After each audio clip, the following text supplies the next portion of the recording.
Standing up in McKinney, this is According to Callus, and it is Friday, January the 20th. This is episode 337, and it's going to be a Freedom Friday, and I'm going to freely admit to you right now, I stole all 5 of these ideas from a great book I have that's 18 years old, written by none other than the illustrious Claire Wolfe, apparently not her real name, mind you. The Freedom Outlaws Handbook. And I'm going to be full disclosure here. I agree with these ideas. There are several ideas in here that, let's say, would even make me a little queasy. That being said, we have to open our mind. We have to be willing to take in ideas that challenge us, be willing to adapt, and quite frankly, we have to be a little more aggressive. We are on the losing end of every statist move that happens, and we have to find a way to be creative and aggressive in our fighting back, in reclaiming our liberties and freedoms.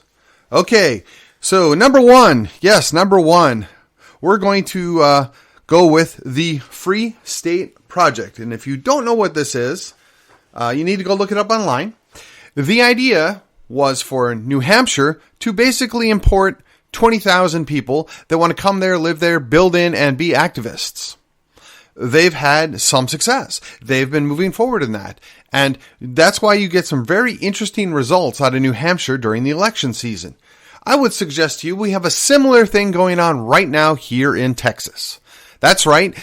Everybody that's coming here is fleeing from a tyrannical state that's far worse than Texas. And Texas is no innocent here, but it is so much better than the other states that they flee to come here, that they can have a better life here.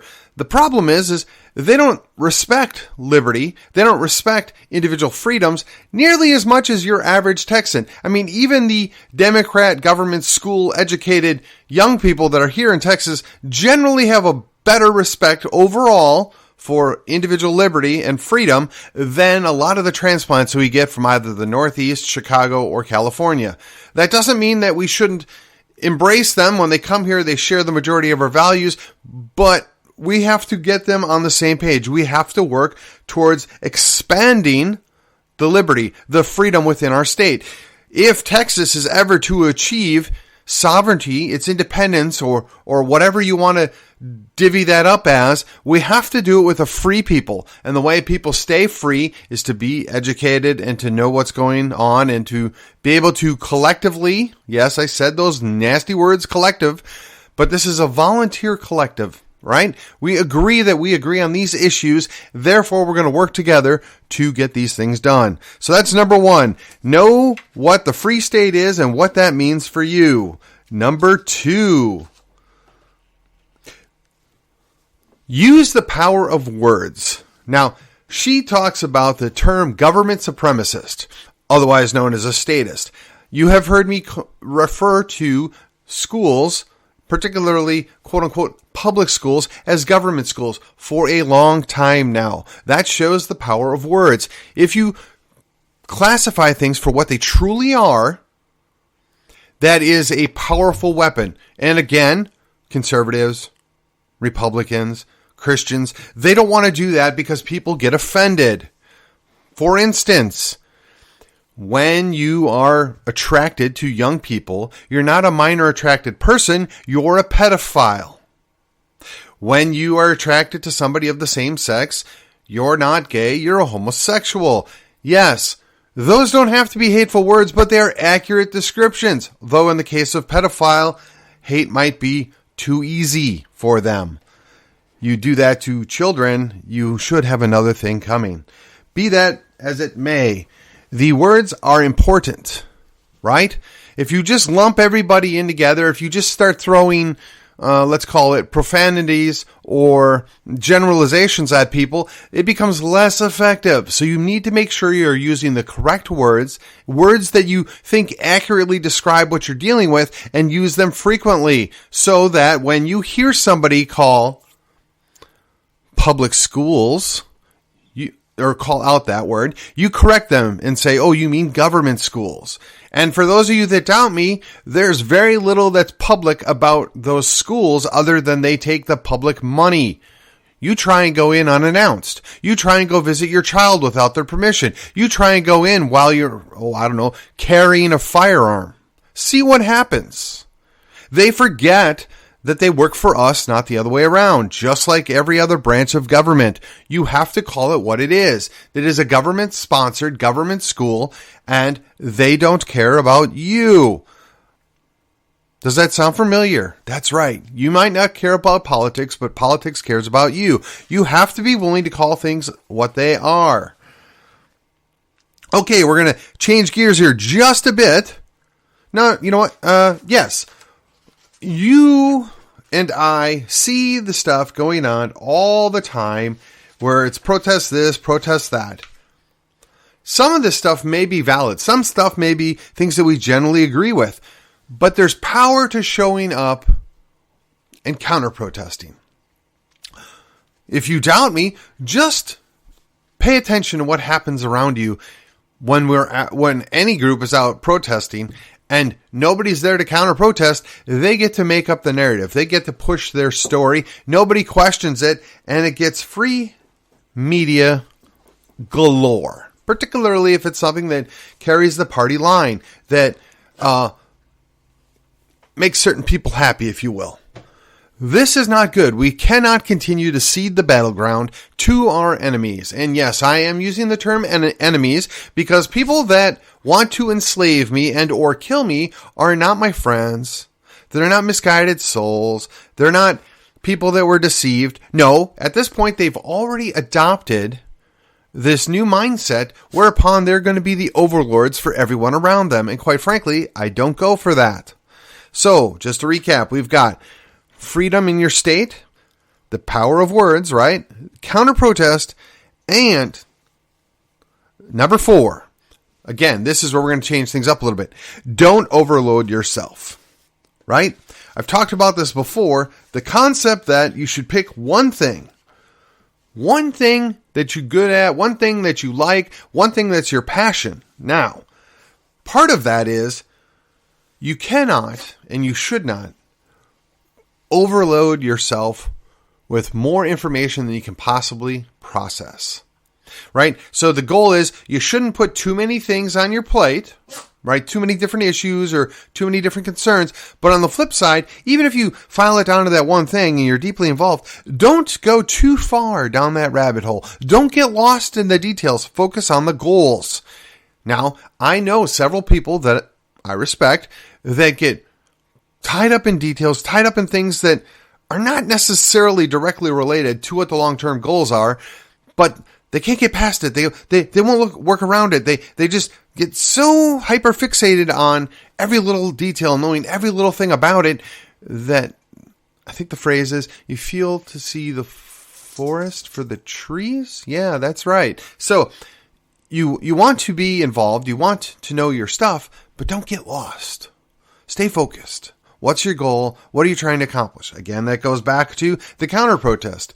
Why does that matter? Because if somebody shows up and they're doing something you wholeheartedly disagree with, and you have the time and the energy, you should go back to that location and you should let them know, well, no, make another sign, especially when they tell you ahead of time where they're going to protest, whatever the issue is. Again, the left, the progressives, the communists, they're very good at this. If we're going to fight for our liberty, if we're going to protect our freedoms, we have to be willing to step up and do the same thing. It requires that you're going to make a sacrifice. Remember, there is a cost for liberty. Freedom's not free. You have to be willing to do this. Okay, now, because it's a Friday, and even though it's a Freedom Friday, and even though I'm going to be short, I have one last thing. Number 5, call it a bonus if you will. You should carry the Bill of Rights. That's right. There are any number of versions of the Bill of Rights. In fact, I probably have 3 in my home office, not quite within arm's reach, but on one of my various shelves. I carry one in a bag that I carry around, and I oftentimes will throw a copy in my jacket pocket. Now, right now you're thinking to yourself, Hey, but Callis, don't you say all the time you should focus on local races? Don't you say that local makes the most sense? Well, the Bill of Rights is really only relevant to the federal government. The Bill of Rights is really only supposed to be binding on the federal government. You're absolutely correct. The Bill of Rights is only applicable towards the federal government. However, since the courts have violated their restrictions and decided to apply various pieces of the Bill of Rights to the states, and the states have more or less gone along with this for various reasons and are now applying a similar tactic on the localities within their states, it might be helpful to know what it is that the Bill of Rights actually contains. It might be useful to have a pretty good familiarity of what the rules are, right? The highest law of the land, the Constitution. And if for no other reason, it provides light reading while you have nothing else better to do with your time. And I know in today's day and age where everybody has a cell phone, or shall I say a pocket computer, perhaps you could just download a copy of the Bill of Rights on your phone so you have it handy, so that when you're interacting with government agents of all stripes, you can quote them back. Well, the Constitution doesn't actually give you that authority, sir or ma'am. They're going to tell you it doesn't matter because this is what a law says, or this is what a court give an opinion on. And then you just smile and say, thank you very much. Have a nice day. I'll see you in court. Now, it doesn't always work that way, and it probably will not go well for you if you get flippant or rude, especially when you're dealing with people that have badges and guns. But you need to know your rights. You need to know the proper application of them, and you need to be willing to defend them. The reason why we're at where we're at today, the reason why we have to regroup in the specific states to fight the good fight is because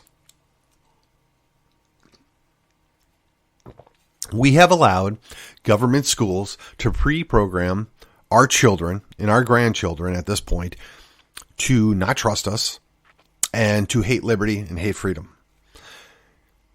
And if you doubt me, just go ask your students at the local government school how they feel about most liberties. You may be shocked at what the responses are. It should be concerning to you. And yes, I am big about who we bring in. I have serious reservations about people that relocate from other parts of the country and want to bring that stuff with them. But I have the same, let's call them reservations, from people that come from other countries that seek to bring the stuff from their other countries rather than realize the reason they left their country in the first place is because their country, I think the word is sucked, and they came here because it was going to be a better life. Likewise, if you fled another state because that state, again, the word is sucked, you came here, let's remember why you've come here. Let's keep in mind that we do things a little better here in Texas. Let's keep in mind that we respect and value liberty in Texas. And even though it doesn't always look like it, and even though it's not as cut and dry as I myself would like it to be, there is a general undercurrent in Texas that you just leave people alone until they give you a reason to get in their business. Now, I know that gets lost on a lot of people in today's day and age, but that's why we need to remember. We need to regroup. We need to go back to basics from time to time. And just in case you're wondering, I actually bought this book a long time ago. It's 18 years old, and I don't think I bought it then, but the title is The Freedom Outlaws Handbook. And yes, I would say at this point, it would be safe to say she is a full-on voluntarist. I don't hold that against her. I agree with a whole lot of what she has to say. And you know what? Those are just 5 ideas out of 179 she has outlined in her book. And I would highly encourage you to take the time to get the book, if you can find it, read it, understand what's going on. Just find these little things that you can do to protect and increase your liberty every day. And with that, it is a Friday, so I'm telling you, go have a great time. Enjoy yourself. Spend time with your kids, your grandkids, your wife, your husband. Make the most of it, because that's why we go to the grind every other day of the week. And with that, I will see you on the other side.